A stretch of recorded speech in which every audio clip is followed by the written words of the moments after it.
कैसे हैं सभी छात्र और छात्राएं। चलिए मैं आपका अपना टीचर गुलशेर गौड़।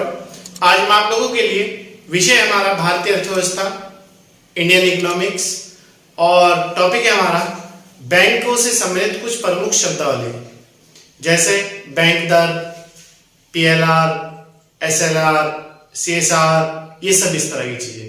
यहाँ से क्योंकि क्वेश्चन जरूर एग्जाम में देखने को मिलता है, तो इसीलिए इसका ये पार्ट 2 है। पार्ट 1 हमने आपको उपलब्ध करा दिया है और आज पार्ट 2 में हम इसे कंप्लीट उपलब्ध करा देंगे आप लोगों को। ठीक है, पार्ट 1 और पार्ट 2 दोनों मिला के आप पढ़ें, कोई भी आपको समस्या नहीं आएगी और किसी भी एग्जाम में आपका क्वेश्चन नहीं छूटेगा। तो आइए देखते हैं। विषय हमारा भारतीय अर्थव्यवस्था, इंडियन इकोनॉमी। टॉपिक है बैंकिंग क्षेत्र की प्रमुख शब्दावली। ठीक है, पहला पॉइंट है इसमें हमारा बचत बैंक दर क्या है। क्वेश्चन दे देगा एग्जाम में, बचत बैंक दर क्या होती है या बैंक दर है क्या। बैंक ग्राहकों की जो छोटी छोटी मतलब 1000, 2000, 5000, 10000 छोटी बचत होती है, उस पर बैंक जो ग्राहक को ब्याज देता है उसे ही बचत बैंक दर कहा जाता है। जैसे मतलब हमारा सेविंग अकाउंट, तो हम थोड़ी 1000, 2000, 5000, 10000 जमा करते हैं, तो बैंक जो हमें उस पर इंटरेस्ट देता है वही आपकी बचत बैंक दर है। क्लियर। दूसरा है जमा दर क्या है। बैंक ग्राहकों की सावधि जमाओं पर जो ब्याज की दर देता है उसी को जमा दर कहते हैं। मतलब एफडी वगैरह जो होती है हमारी, एफडी में जो इंटरेस्ट मिलता है उस पर जो बैंक जमा दर देता है, हमें ब्याज दर देता है, उसी को जमा दर कहते हैं। ये सेविंग अकाउंट पे है बचत बैंक दर, और ये एफडी वगैरह पे हमें मिलती है। क्लियर। 5 साल के लिए हमें एफडी करा देते हैं, 20 साल के लिए, 25 साल के लिए, वो इस तरह की। नेक्स्ट है नगद आरक्षित अनुपात, जिसे हम कहते हैं CRR, कैश रिजर्व रेशो, और हिंदी में कहते हैं नगद आरक्षित अनुपात। ये देखिए क्या है, किसी वाणिज्यिक या व्यापारिक बैंक में आरबीआई को छोड़ के सभी वाणिज्यिक बैंक होते हैं, व्यापारिक बैंक होते हैं, सब एक ही बात है। ठीक है, वाणिज्यिक कह रहे हो, व्यापारिक कह लो। किसी व्यापारिक या वाणिज्यिक बैंक में कुल जमा राशि का वह प्रतिशत भाग, कुल जमा राशि का वह प्रतिशत भाग जिसे आरबीआई के पास अनिवार्य रूप से जमा करना पड़ता है, उसे ही CRR कहते हैं। ठीक है, समझ गए आप लोग। जैसे सपोज अगर कोई बैंक 1000 रुपए का प्रतिदिन लेन देन कर रहा, तो आरबीआई ये कहता है कि 500 रुपए आपको मेरे पास रखने पड़ेंगे, तो जो 500 रुपए आरबीआई अपने पास रखता है वो CRR रखता है, कैश रिजर्व रेशो। दूसरा पॉइंट, CRR की दर जितनी अधिक होगी बैंक की साख सर्जन अक्षमता उतनी ही कम होगी। याद रखना, CRR की दर जितनी ज्यादा होगी बैंक की साख जो सर्जन कैपेसिटी है वो उतनी ही कम मानी जाएगी। नेक्स्ट पॉइंट है नोट, नगद आरक्षित अनुपात में कमी या वृद्धि का प्रभाव बैंक दर में कमी या वृद्धि के समान ही प्रभाव पड़ता है, इसीलिए वही सब फायदे और नुकसान देखने को मिलते हैं। जैसे बैंक दर में कमी करते हैं, बैंक दर कम करके, ब्याज कम करके, और बैंक दर में वृद्धि करके, ब्याज बढ़ा के, तो जो प्रभाव उसका पड़ता है इकोनॉमिक्स पे वही प्रभाव इसका पड़ेगा, CRR का।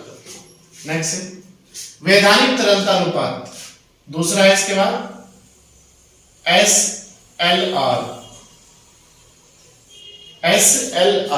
SLR, किसी भी वाणिज्यिक बैंक में कुल जमा राशि का वह प्रतिशत भाग जो नगद स्वर्ण व विदेशी मुद्रा के रूप में बैंकों को अपने पास अनिवार्य रूप से रखना पड़ता है, उसे ही SLR कहा जाता है।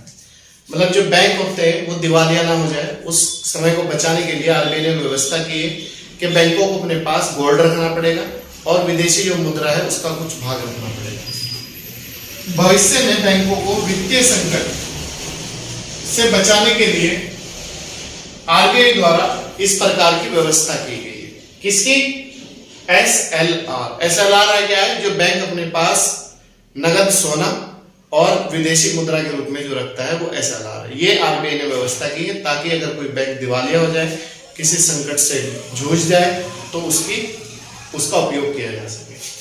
वैधानिक तरलता अनुपात में वृद्धि एवं कमी का प्रभाव बैंक दर में वृद्धि एवं कमी के समान ही देखने को मिलता है। जो हमने आपको पार्ट 1 में बताया था कि बैंक दर में वृद्धि होगी तो ये प्रभाव होगी, ये फायदा होगा, ये नुकसान होगा, और बैंक दर में कमी होगी तो ये नुकसान होगा, ये फायदा होगी। तो वही सब इसमें कमी और वृद्धि का प्रभाव देखने को मिलता है। इसके बाद है PLR। PLR की फुल फॉर्म है प्राइम लेंडिंग रेट। PLR की फुल फॉर्म होती है प्राइम लेंडिंग रेट। क्या है ये देखते हैं। किसी भी बैंक के लिए PLR वह ब्याज दर है, याद रखना, किसी भी बैंक के लिए PLR वह ब्याज दर होती है जिस पर बैंक उस ग्राहक को, उस कस्टमर को जिसके संबंध में जोखिम शून्य है को ऋण देता है या देने को तैयार हो जाता है। सपोज आपने 2010 में 1 करोड़ रुपए लिए थे और उसकी वैलिडिटी थी 2021, ठीक है, 11 साल, और आपने वो 1 करोड़ रुपए बैंक को रिटर्न कर दिए इस बीच में। तो आप एक ऐसे कस्टमर हो जिसके बाद जो अगर बैंक आपको आगे पैसा देता है तो उसका जोखिम जो है, जो उसका डाउट है, जो उसकी समस्या है वो शून्य है, वो आपको एकदम पैसा दे देगा। तो वो होती है PLR, prime lending rate. PLR दर एक प्रकार से किसी व्यक्ति की साख मतलब वैल्यू या आधार के रूप में कार्य करती है, जिसको ध्यान में रखकर बैंक अन्य उद्यमियों या उद्योगपतियों के लिए कोई भी बैंक अपनी ब्याज दर निर्धारित करता है, उसे ही PLR कहते हैं। समझिए, चाहे वो व्यक्ति हो जिसने समय पे पैसा लौटा दिया बैंक का, चाहे वो उद्योग हो जिसने समय पे सही लौटा दिया, कोई दिक्कत नहीं आई, चाहे वो कुछ भी हो, XYZ कोई भी हो, तो उसके बारे में बैंक का जोखिम शून्य है। तो बैंक उसके लिए जो बैंक दर निर्धारित करता है उसी को ही PLR कहा जाता है, प्राइम लेंडिंग रेट। क्लियर? इसके बाद दूसरा पॉइंट, आधार दर प्रणाली। आधार मतलब बेस रेट, आधार दर प्रणाली, याद रखना आधार दर प्रणाली क्या है।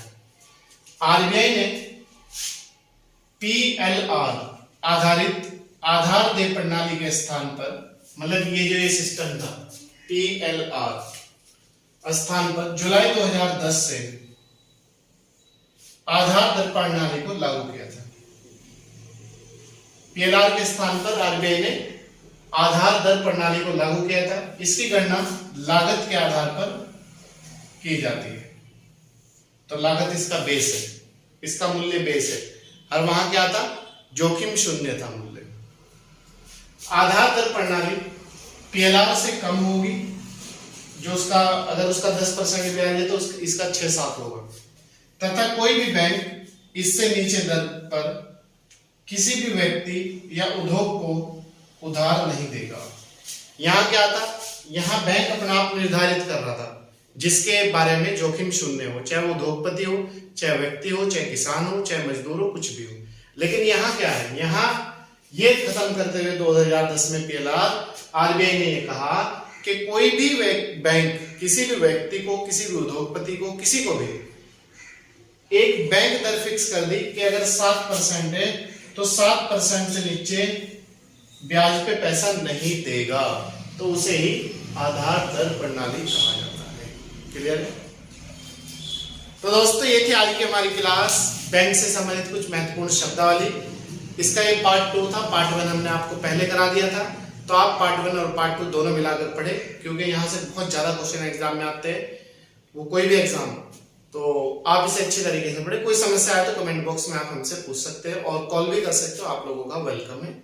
आइए मिलकर तैयारी करते हैं, आप लोग अच्छी तरीके से तैयार करें, कंटिन्यूटी के साथ पढ़ें, कंटिन्यूटी के साथ क्लास अटेंड करें और कंटिन्यूटी के साथ ही आप आगे बढ़े, कम समय में अधिक सफलता प्राप्त करें और एक अच्छे शिक्षक और अच्छे टीचरों के और एक अच्छी टीम के साथ में आप मिलकर आगे बढ़े। चलिए मैं आपका अपना टीचर गुलशेर गौड़।